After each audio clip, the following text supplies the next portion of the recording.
ಇನ್ನು ಬೆಂಗಳೂರಿನ ಚಾಮರಾಜಪೇಟೆಯಲ್ಲಿ ಆಗಿರುವಂತದ್ದು ಒಂದು ಘಟನೆ, ಹಸುಗಳ ಕೆಚ್ಚಲನ್ನ ಕೊಯ್ದಿದ್ರಲ್ಲ, ಈ ವಿಚಾರವಾಗಿ ಬಹುಶಃ ಮುಖ್ಯಮಂತ್ರಿಗಳು ರಿಯಾಕ್ಟ್ ಮಾಡಿದ್ದಾರೆ. ಹೌದು, ಮುಖ್ಯಮಂತ್ರಿಗಳು ರಿಯಾಕ್ಟ್ ಮಾಡಿದ್ದಾರೆ. ಕೆಚ್ಚಲು ಕೊಯ್ದಿದ್ದು ತಪ್ಪು ಮಾಡಿದಂಥವರಿಗೆ ಶಿಕ್ಷೆ ಆಗುತ್ತೆ. ಹಸುವಿನ ಕೆಚ್ಚಲು ಕೊಯ್ದಂತ ಬಗ್ಗೆ ಸಿಎಂ ಸಿದ್ದರಾಮಯ್ಯ ಕೊಟ್ಟಿರುವಂತಹ ಹೇಳಿಕೆ ಇದು. ಕೆಚ್ಚಲನ್ನ ಕೊಯ್ದಿದ್ದು ತಪ್ಪು. ಕಮಿಷನರ್ ಅವರಿಗೆ ನಾನು ತಿಳಿಸಿದ್ದೀನಿ, ನನಗೆ ಈಗಷ್ಟೇ ಆ ಮಾಹಿತಿ ಬಂತು. ಯಾರು ಮಾಡಿದ್ದಾರೆ ಏನು ಅನ್ನೋದು ಗೊತ್ತಿಲ್ಲ. ಪತ್ತೆ ಹಚ್ಚೋ ಕೆಲಸ ಮಾಡಬೇಕು ಅಂತ ಹೇಳಿದ್ದೀನಿ. ಪತ್ತೆ ಹಚ್ಚೋ ಕೆಲಸ ಮಾಡಲಾಗುತ್ತೆ. ಕಾನೂನು ಪ್ರಕಾರ ಶಿಕ್ಷೆ ಆಗುತ್ತೆ. ರಾಜಕೀಯಕ್ಕಾಗಿ ಪ್ರತಿಭಟನೆ ಮಾಡಬಾರ್ದು ಅಂತಲೂ ಕೂಡ ವಿಜಯನಗರ ಜಿಲ್ಲೆಯಲ್ಲಿ ಸಿಎಂ ಸಿದ್ದರಾಮಯ್ಯ ಹೇಳಿಕೆಯನ್ನು ಕೊಟ್ಟಿದ್ದಾರೆ. ನಾನು ಈಗ ತಾನೇ ಅಲ್ಲಿ ಕಮಿಷನರ್ ಜೊತೆ ಮಾತಾಡಿದೆ. ಕೂಡಲೇ ಅವ್ರ ಮೇಲೆ ಕ್ರಮ ತಗೋಬೇಕು ಅಂತ ಹೇಳಿದ್ದೀನಿ.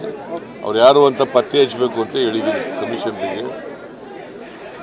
ಅವ್ರಿಗೆ ಯಾರು ಮಾಡಿದ್ರು ಕೂಡ ಅವ್ರಿಗೆ ಕಾನೂನು ಪ್ರಕಾರ ಶಿಕ್ಷೆ ಕೊಡಿಸ್ತಕ್ಕಂಥ ಕೆಲಸ ಮಾಡ್ತೀವಿ.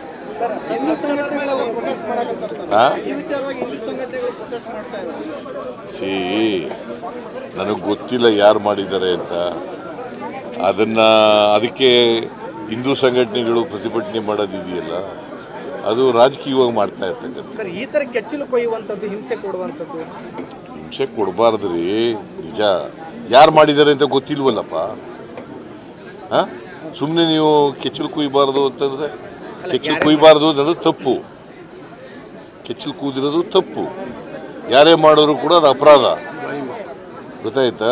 ಅಪರಾಧ ಮಾಡಿದವರು ಯಾರು ಅಂತ ಪತ್ತೆ ಹಚ್ಚಿ ಅವ್ರಿಗೆ ಶಿಕ್ಷೆ ಕೊಡಿಸ್ತಕ್ಕಂಥ ಕೆಲಸವನ್ನು ಮಾಡ್ತೇವೆ.